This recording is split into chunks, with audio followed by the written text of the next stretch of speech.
we are going for an election when other younger people are still in prison. So many younger people are still rotting in prison. Mukimanyi nti waliwo n'abatwogerwako abali mu makomera abangi abavundireeyo mu bikumi n'ebikumi.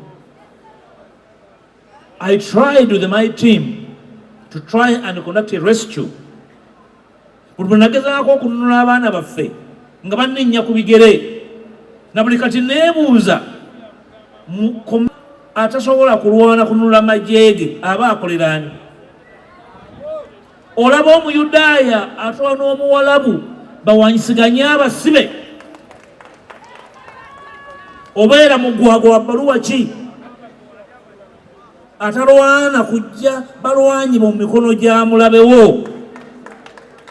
What kind of commander are you to surrender your troops to your enemies for 1 year, for 2 years, for 3 years, for 5 years, because you are arrogant? You are blind. You are blinded by nothing but arrogance and ignorance. Abamanyi bakugamba nti tebigere onunula abalwanyi otalo kyagenda mu maaso.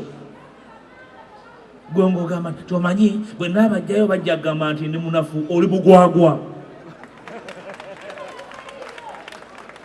I met families of suffering prisoners, one by one. I tell you as I finish, at the DF, we are going to do our best.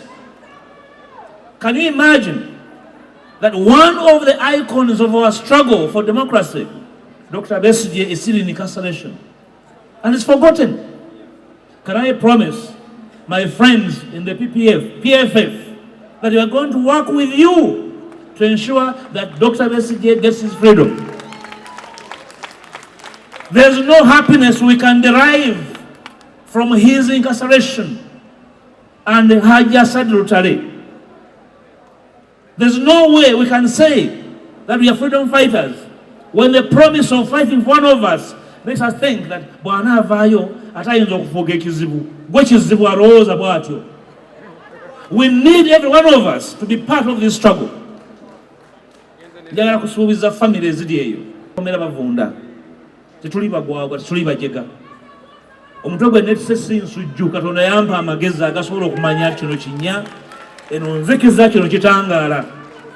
Nja kukolagana ne bannange tununule abaana abo.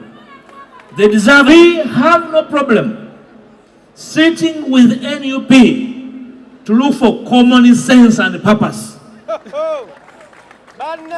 Because nobody there owns this country.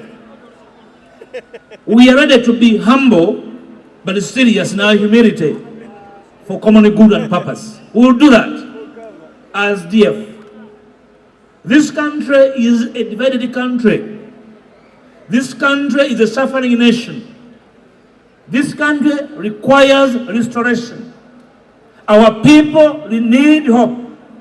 You cannot say they belong to me, the others don't belong to me. You cannot fight those who don't agree with you.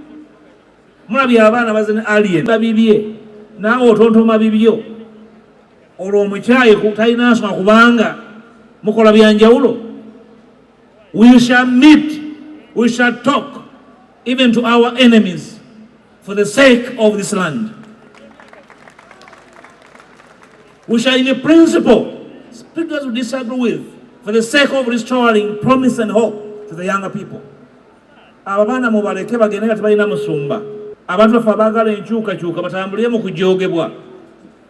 Oli agamba ensinzidde wano nangiridde awonsere okuvaawo owajjajjaawaani.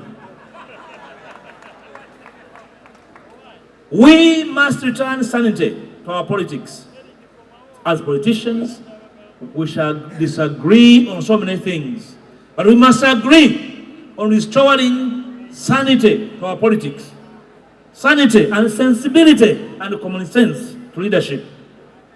Our people are disenchanted because they are tired of a government and governance. Because they are tired of their situation, they need new hope. The downtrodden must see promise in our actions.